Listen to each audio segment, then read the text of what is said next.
Hola y bienvenidos a mi podcast. En este episodio vamos a hablar sobre las religiones y las tradiciones religiosas de China. Cuando nosotros pensamos en religión, normalmente tenemos una idea que es bastante marcada por la forma en la que entendemos la religión en el occidente. Por ejemplo, nosotros solemos pensar que una persona pertenece a una religión específica, pues si es cristiana, si es musulmana, judía, budista, etcétera. Y muchas veces asumimos que esas religiones son sistemas que están separados, con creencias y prácticas que están diferenciadas muy claramente. Pero en China la relación con la religión puede ser muy diferente a lo que nosotros pensamos. Históricamente, diferentes tradiciones han convivido y se han influenciado entre sí y hasta han llegado a formar parte de la vida cotidiana de las mismas personas. Por eso no siempre tiene sentido pensar que alguien tiene que escoger una sola tradición religiosa y dejar de lado las demás. Para que podamos entender esto, primero tenemos que hablar de lo que conocemos como religión popular china o religión tradicional china. A diferencia de otras religiones, no estamos hablando de un sistema que está organizado alrededor de un único fundador o de un solo texto sagrado, sino que más bien se trata como de un conjunto de creencias, rituales y prácticas que se han ido desarrollando a lo largo del tiempo y que están muy relacionados con la vida cotidiana. Por ejemplo, las personas pueden recurrir a ciertas prácticas religiosas cuando buscan, digamos, protección, salud, prosperidad, buena fortuna o también si necesitan ayuda con una situación difícil. También pueden acudir a templos, pueden encender incienso, hacer ofrendas, rezar o también consultan diferentes formas de adivinación. Pero hay un elemento especialmente importante dentro de estas prácticas que es la relación con los antepasados. En muchas tradiciones chinas, la relación entre la familia y sus miembros no desaparece completamente después de la muerte. Los antepasados siguen teniendo un lugar dentro de la vida familiar y son recordados y honrados mediante diferentes rituales que hacen. Esto puede incluir, digamos, altares familiares, ofrendas, oraciones o ceremonias en ciertas fechas. Entonces, desde el principio podemos ver algo importante, que es que la religión en China no necesariamente está separada de la familia, de la vida social o de las actividades cotidianas, sino que está muy relacionada con ellas. Y sobre este contexto se desarrollan o se adquirieron con gran importancia tres grandes tradiciones que vamos a revisar, que es el confucianismo, el taoísmo y el budismo. Empecemos primero por el confucianismo, que es una tradición que está relacionada principalmente con Confucio, quien vivió en un periodo de conflictos políticos y sociales.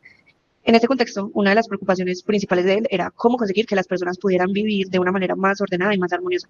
Y algo interesante es que el confucianismo no se centra principalmente en explicar cómo es el universo o en responder preguntas sobre la vida después de la muerte como lo hacen otras religiones, sino que su interés está mucho más relacionado con la conducta humana y con las relaciones entre las personas.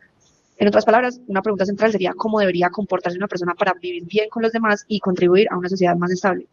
Para Confucio, una parte fundamental de esta respuesta estaba en la educación y en el desarrollo moral. Una persona no nace siendo completamente virtuosa, sino que tiene que aprender a comportarse y desarrollar ciertas cualidades y entender cuáles son sus responsabilidades en el mundo. Uno de los conceptos más importantes es el REN, que se puede traducir como humanidad, benevolencia o humanidad hacia los demás. Aunque es un concepto que es bastante amplio, podemos entenderlo como la capacidad de relacionarnos con otras personas teniendo en cuenta su bienestar y tratándolas con respeto, desarrollando una actitud de consideración hacia ellas. Y para desarrollar esta virtud, la familia tiene un papel fundamental. Aquí aparece otro concepto importante que es la piedad filial, que es como el respeto, el cuidado y el cumplimiento de las obligaciones que tenemos hacia los padres y hacia las personas mayores. La familia funciona entonces como el primer lugar en el que una persona aprende cómo se va a relacionar con los demás y ahí es donde va aprendiendo el respeto, las responsabilidades y las normas que posteriormente va a poder aplicar en otros espacios de la sociedad. Por eso dentro del pensamiento confuciano existe una relación muy fuerte entre la familia y la sociedad. La idea es que si una persona aprende a comportarse adecuadamente dentro de su familia, también puede llevar esos principios a su vida como ciudadano, como funcionario o como gobernante. También son importantes los rituales y las normas de comportamiento. Para el confucianismo, la forma en la que actuamos con otras personas tiene un valor moral. No se trata simplemente de seguir reglas porque sí, sino de aprender a como ciertas formas determinadas de comportamiento que permiten que nosotros mantengamos relaciones armoniosas. También encontramos el concepto de Tian, que puede traducirse como cielo, que se relaciona con una especie de orden moral que orienta la conducta humana. Entonces, si tuviéramos que resumir el confucianismo en una idea sencilla, podríamos decir que se preocupa especialmente por cómo convertirse en una persona moralmente adecuada y cómo construir una sociedad más armoniosa a partir de las relaciones entre las personas. Ahora podemos pasar al taoísmo, que presenta una perspectiva que es un poquito diferente. Mientras que el confucianismo pone mucho énfasis en la sociedad, en la familia, las responsabilidades y las normas de comportamiento, el taoísmo presta mucha más atención a la relación entre el ser humano, la naturaleza y el funcionamiento del universo. El taoísmo está relacionado con figuras como Lao Tse y contextos como el Tao Te Ching. Uno de sus conceptos fundamentales es el Tao. La palabra Tao suele traducirse como camino, pero su significado es mucho más amplio. Se refiere al principio o al modo en que funciona la realidad, esto que está presente en el movimiento y en el orden de las cosas. Una característica importante es que el Tao no se puede explicar completamente con palabras y por eso muchas ideas taoístas se expresan a través de imágenes y ejemplos que son tomados de la naturaleza. Uno de los ejemplos más conocidos es el agua. El agua puede parecer débil porque no tiene la dureza de una roca ni la fuerza de un objeto sólido, pero puede adaptarse a diferentes espacios, puede rodear obstáculos y con el tiempo puede modificar aquello que encuentra en su camino. Esta idea ayuda a entender otro concepto fundamental del taoísmo, que es el Wu Wei. A veces se traduce como no acción, pero esta traducción puede llevar a una interpretación equivocada. No significa simplemente no hacer nada o quedarse completamente pasivo, sino que más bien se refiere como a una forma de actuar sin forzar las cosas innecesariamente. O sea, actuar de acuerdo con las circunstancias, sin intentar imponer constantemente nuestra voluntad sobre todo lo que está pasando. Esto se relaciona con una crítica a la excesiva ambición, como al deseo de controlar y a la búsqueda constante de poder o de bienes materiales. El taoísmo propone, en cambio, valores que están más relacionados con la sencillez, la moderación, la espontaneidad. Y también encontramos la idea del yin y el yang, que probablemente sea uno de los símbolos más conocidos que tienen que ver con la cultura china. Aunque muchas veces se representa simplemente como dos mitades opuestas, la idea es más compleja porque el yin y el yang representan fuerzas diferentes pero que se complementan y que están en relación y se necesitan mutuamente. Por eso no deberíamos entender el yin como algo completamente malo y el yang como algo completamente bueno. Lo importante de ellos es la relación y el equilibrio que forman entre ambos. En general, el taoísmo propone observar la naturaleza y aprender su funcionamiento. En lugar de intentar controlar absolutamente todo, se trata de reconocer que existen procesos que tienen su propio ritmo y aprender a actuar de una manera más flexible frente a estos procesos. Y por eso, mientras el confucianismo nos lleva a pensar mucho más en cómo vivir con los demás, el taoísmo nos invita a pensar en cómo vivir de una manera más armónica con el mundo que nos rodea. La tercera gran tradición que vamos a revisar es el budismo. El budismo surgió en la India y después llegó a China, pero cuando se encontró con las tradiciones que ya existían allá en China, comenzó como un proceso como de intercambio y de adaptación. Esto es importante porque el budismo chino no es simplemente una copia del budismo que existía originalmente en India, sino que al entrar en contacto con el pensamiento chino fue adquiriendo unas características más particulares.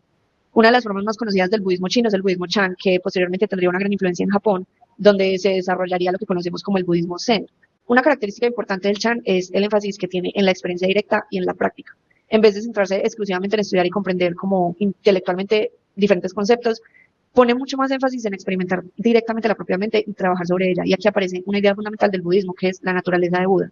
De manera general, esta idea se relaciona con la posibilidad de alcanzar el despertar, o sea, con la posibilidad de superar determinadas formas de ignorancia y apego que están relacionadas con el sufrimiento. Y para conseguirlo, la práctica tiene un papel muy importante, porque la meditación es una de las prácticas más importantes. Pero el objetivo de la meditación no es solo relajarse o dejar la mente completamente en blanco, como se dice normalmente, sino que también trata sobre observar la experiencia y reconocer los pensamientos que van llegando y los deseos y desarrollar una relación diferente con esto. Además, en el Chan la vida cotidiana puede convertirse en un espacio para esta práctica, porque cosas que son muy sencillas, como digamos caminar, comer, trabajar o hacer como cualquier tarea cotidiana, pueden convertirse en una oportunidad para prestar un poquito más de atención al presente y observar lo que está pasando en tu propia mente. Esto también permite entender por qué el Chan se relaciona tanto con la práctica y no solamente con la teoría. Aquí podemos ver algo que mencionamos en el principio, que es el encuentro entre las diferentes tradiciones chinas. El Chan se desarrolló en un contexto en el que el budismo entró en contacto con formas de pensamiento propias de China, entre ellas el taoísmo, y por eso encontramos algunos puntos de contacto entre estas tradiciones, especialmente como en la importancia en que se le da a la experiencia, a la práctica y a la relación con la realidad cotidiana. Entonces, si el confucianismo se concentra especialmente en las relaciones sociales y el taoísmo en la armonía con el Tao y la naturaleza, el budismo pone un énfasis particular en la mente, la experiencia y el camino hacia el despertar. Bueno, después de revisar estas tres tradiciones, nos puede surgir una pregunta que es bastante lógica, que es que si tienen diferencias importantes, ¿cómo pueden convivir? Y justamente esta es una de las características que me parecen más interesantes de la tradición religiosa china, porque en muchos contextos estas tradiciones no necesariamente se excluyen entre sí. Una misma persona puede recurrir a diferentes prácticas dependiendo de las necesidades que tenga o del contexto. Por ejemplo, puede seguir determinados principios confucianos en su relación con la familia y en su vida social, pero encontrar en el taoísmo una manera de pensar su relación con la naturaleza y con su propia vida y acercarse al budismo para reflexionar sobre su sufrimiento, sobre su mente o sobre su muerte. Al mismo tiempo puede participar en rituales que están relacionados con los antepasados o acudir a prácticas propias de la religión popular.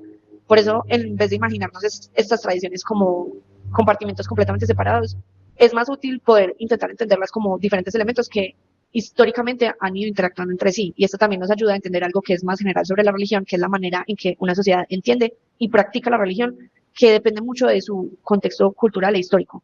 La idea de que una persona tiene que identificarse exclusivamente con una sola religión no funciona necesariamente de la misma manera en todas las culturas. Para cerrar, podemos recordar brevemente las ideas principales que acabamos de exponer, ¿cierto? La religión popular china está muy vinculada con la vida cotidiana, la familia, los antepasados, las prácticas rituales y la búsqueda de protección y de bienestar. Por otro lado, el confucianismo pone el énfasis más en la educación moral, en las relaciones familiares, las responsabilidades y la construcción de una sociedad armoniosa. El taoísmo propone vivir de acuerdo con el Tao, buscando una relación más equilibrada con la naturaleza y evitando forzar innecesariamente el curso de las cosas. Por último, el budismo Chan pone especial atención en la experiencia, en la meditación, la mente y la posibilidad de alcanzar el despertar. Lo interesante es que estas tradiciones no tienen que entenderse necesariamente como unas opciones entre las que una persona debe escoger una u otra. En el contexto chino han coexistido y se han influenciado. En muchos casos hasta han formado parte de una misma vida. Y creo que precisamente eso es lo que hace tan interesante estudiar las religiones de China, que es que nos obliga a cuestionar algunas ideas que nosotros ya damos por sentado cuando pensamos en lo que significa tener una religión. No todas las sociedades organizan la vida religiosa de la misma manera y conocer otras formas de entenderla también nos va a permitir ampliar nuestra propia manera de mirar la religión y la cultura. Muchas gracias por escuchar este episodio y espero que este recorrido haya ayudado a comprender un poquito mejor las principales tradiciones religiosas de China y sobre todo la manera en que pueden convivir dentro de una misma sociedad. Nos vemos la próxima. Gracias.